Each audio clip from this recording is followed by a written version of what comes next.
नमस्कार विद्यार्थी मित्रांनो, स्वागत आहे तुमचं चालू घडामोडीवाला या युट्यूब चॅनल मध्ये. मित्रांनो, पोलीस भरती, सरळ सेवा, एमपीएससी तसेच इतर सर्व स्पर्धा परीक्षांसाठी उपयुक्त असणाऱ्या चालू घडामोडी तुम्हाला मिळणार आहे पीडीएफ स्वरूपात अगदी मोफत. त्यासाठी चालू घडामोडीवाला हे टेलिग्राम चॅनल जॉईन करा, ज्याची लिंक डिस्क्रिप्शन मध्ये दिलेली आहे. कमी वेळात जास्त अभ्यास करण्यासाठी चालू घडामोडीवालाच्या चारही प्लॅटफॉर्म युट्यूब, फेसबुक, इंस्टाग्राम आणि टेलिग्राम सोबत जोडले जा. आपण दररोज चालू घडामोडीचे व्हिडिओ घेऊन येत असतो. आज दिनांक 5 जुलै 2026. चालू घडामोडी महत्वाचे 20 प्रश्न. सुरुवात करूया आजच्या व्हिडिओला. आजचा आपला पहिला प्रश्न आहे, कोणत्या देशाने आपल्या देशात एक देश एक भाषा धोरणांतर्गत नुकताच एक नवा वांशिक समूह कायदा लागू केला आहे? आणि या प्रश्नाचं उत्तर आहे ऑप्शन बी, चीन.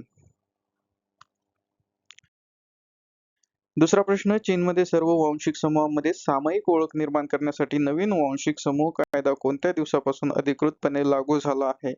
आणि हा झालेला आहे 1 जुलै 2026. तिसरा प्रश्न, चीनने लागू केलेल्या नवीन वांशिक समूह कायद्यानुसार शाळा आणि सहकारी संस्थांमध्ये कोणती भाषा वापरणे अनिवार्य करण्यात आले आहे? आणि या प्रश्नाचं उत्तर आहे मॅन्डरीन, ऑप्शन सी. तर चीन एक देश एक भाषा धोरण याच्याबद्दलची महत्वाची माहिती बघूया. आंतरराष्ट्रीय कायदे आणि जागतिक घडामोडी या सदरामध्ये हा मुद्दा मोडतो. तर नवीन वांशिक समूह कायदा चीन सरकारने केलेला आहे. आपल्या देशातील सर्व 56 वांशिक समूहामध्ये एकच सामायिक चीनी राष्ट्रीय ओळख निर्माण करण्यासाठी हा कडक कायदा 1 जुलै 2026 पासून लागू केला आहे. तर भाषा सक्ती या कायद्याअंतर्गत चीनमधील सर्व शाळा आणि सरकारी संस्थांमध्ये मॅन्डरीन भाषा वापरणे पूर्णपणे अनिवार्य करण्यात आले आहे. मुख्य तरतुदी, पालकांनी आपल्या मुलांना कम्युनिस्ट पक्ष व राष्ट्राला पाठिंबा देण्याचेच शिक्षण दिले पाहिजे अशी सक्ती करण्यात आली आहे. तसेच सर्व संग्रहालय, ग्रंथालय आणि सांस्कृतिक संस्थांना केवळ चीनी इतिहास व राष्ट्रीय ऐक्यालाच प्रोत्साहन देण्याचे आदेश देण्यात आले आहेत. चौथा प्रश्न, ई रिक्षा ब्लूटूथच्या माध्यमातून दूरवरून बंद पाडणाऱ्या आणि सुरक्षेला धोका निर्माण करणाऱ्या बॅट BMS लॉसी आणि इपॉक लायन या चीनी ॲप्सवर कोणत्या देशाने नुकतीच बंदी घातली आहे? आणि या प्रश्नाचं उत्तर आहे भारत. प्रश्न क्रमांक 5, भारत सरकारने सुरक्षेच्या कारणास्तव बंदी घातलेली बॅट BMS लॉक्सी आणि इपॉच लायन ही प्रामुख्याने कोणत्या देशाची ऍप्स आहेत? असाही प्रश्न येऊ शकतो. तर ही चीन या देशाची ऍप्स आहेत.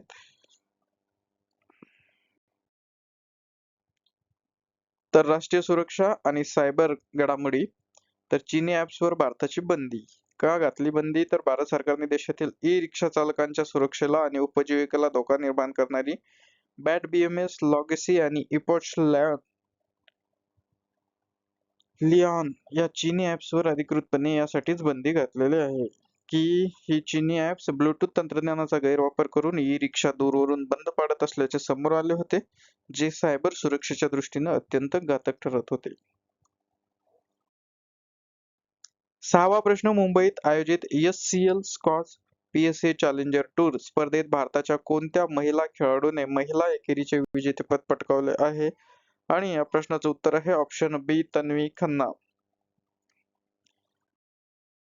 7वा प्रश्न, HCL squash PSA challenger tour स्पर्धेत भारताच्या तन्वी खन्नाने अंतिम सामन्यात इजिप्तच्या कोणत्या उपविजेत्या खेळाडूचा पराभव केला? तर यांनी फरीदा वालिद यांचा पराभव केलेला आहे, ऑप्शन ए असं या प्रश्नाचं उत्तर आहे.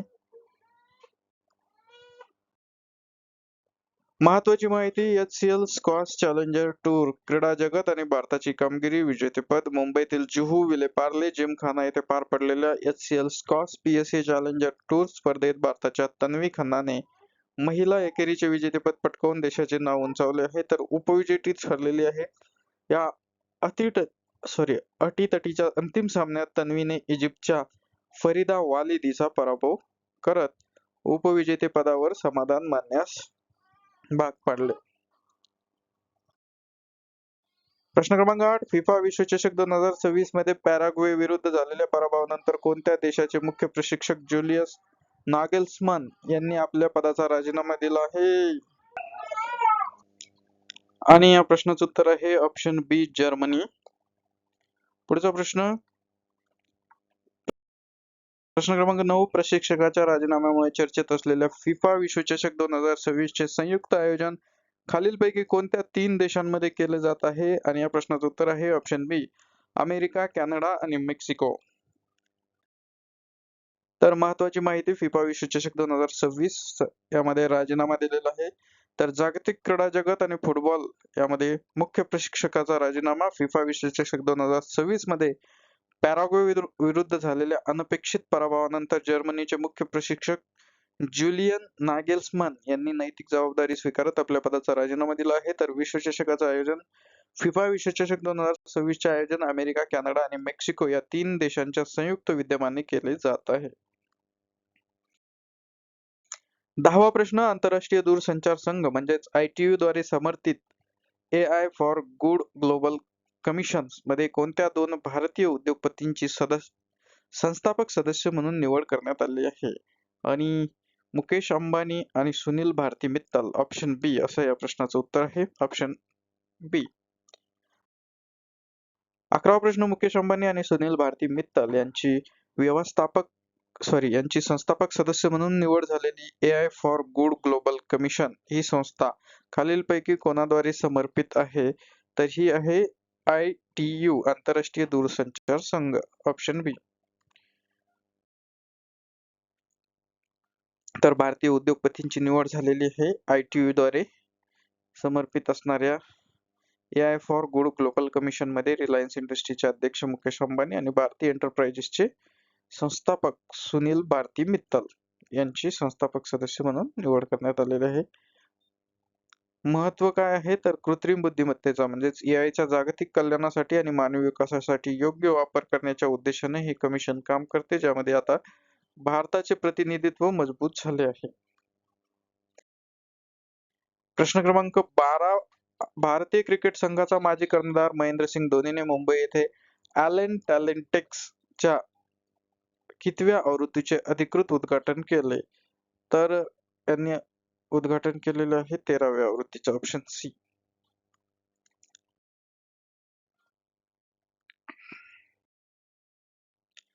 13वा प्रश्न, अमेरिकन सैन्य दलाचे प्रशिक्षण यशस्वीरित्या पूर्ण करून अमेरिकन सैन्यात सेवा देणाऱ्या महाराष्ट्रातील पहिल्या मराठी महिला कोण ठरल्या आहेत? तर या आहे पराजक्ता बोंगाळे.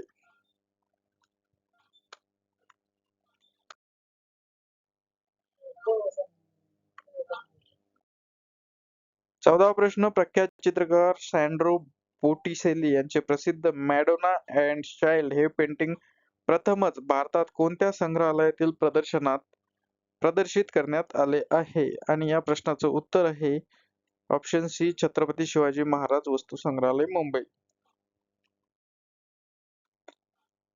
तर कला, संस्कृती आणि जागतिक वारसा मॅडोना अँड चाइल्ड पेंटिंग प्रदर्शन इटलीचे जगप्रसिद्ध चित्रकार सॅन्ड्रो बोटिसेली यांचे ऐतिहासिक मॅडोना अँड चाइल्ड हे पेंटिंग भारतात पहिल्यांदाच प्रदर्शनासाठी आणण्यात आले आहे. हे प्रदर्शन मुंबईतील प्रसिद्ध छत्रपती शिवाजी महाराज वस्तू संग्रहालयात आयोजित करण्यात आले आहे. 15वा प्रश्न, आर्टिफिशियल इंटेलिजन्स क्षेत्रातील आघाडीची कंपनी ओपन AI ने भारतातील ऑपरेशनसाठी पहिले व्यवस्थापकीय संचालक MD म्हणून कोणाची नियुक्ती केली आहे? आणि या प्रश्न VVIMP आहे किंवा याला स्टार कोट करून ठेवा. आणि या प्रश्नाचं उत्तर आहे प्रभजीत सिंग. ऑप्शन ए.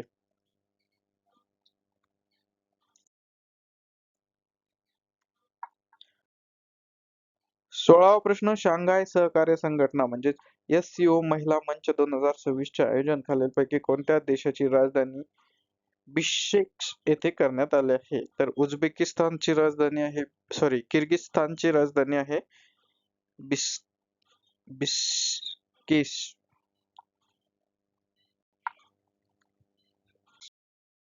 17वा प्रश्न, आंतरराष्ट्रीय बुकर पुरस्काराचे नाव बदलून 2027 पासून काय करण्यात आले आहे? तर 2027 पासून आंतरराष्ट्रीय बुकर पुरस्काराला बुकमन आंतरराष्ट्रीय बुकर पुरस्कार असं म्हणण्यात येणार आहे. ऑप्शन डी असं या प्रश्नाचं उत्तर आहे.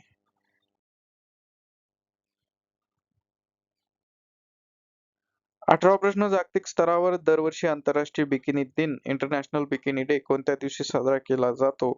आणि हा 5 जुलैला साजरा केला जातो. तर आज 5 जुलै आहे आणि आज आहे आंतरराष्ट्रीय बिकिनी दिन.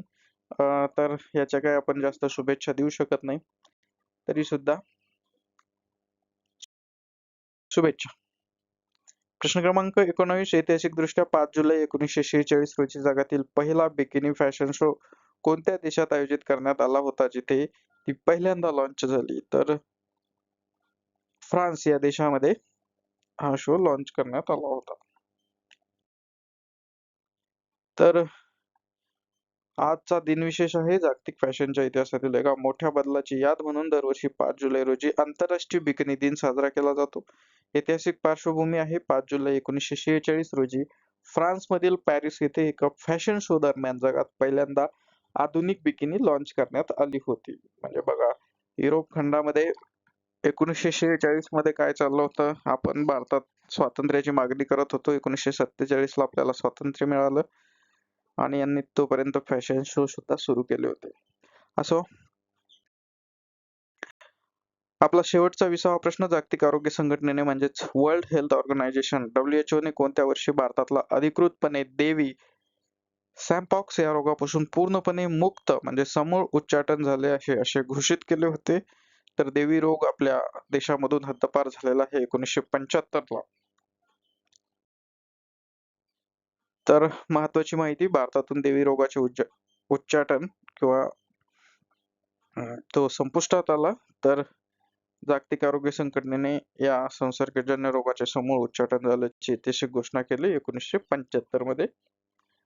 तर मित्रांनो, हे होते 5 जुलैच्या संदर्भातले महत्वाचे 20 प्रश्न. आजचा व्हिडिओ तुम्हाला कसा वाटला ते कमेंट मध्ये नक्की कळवा आणि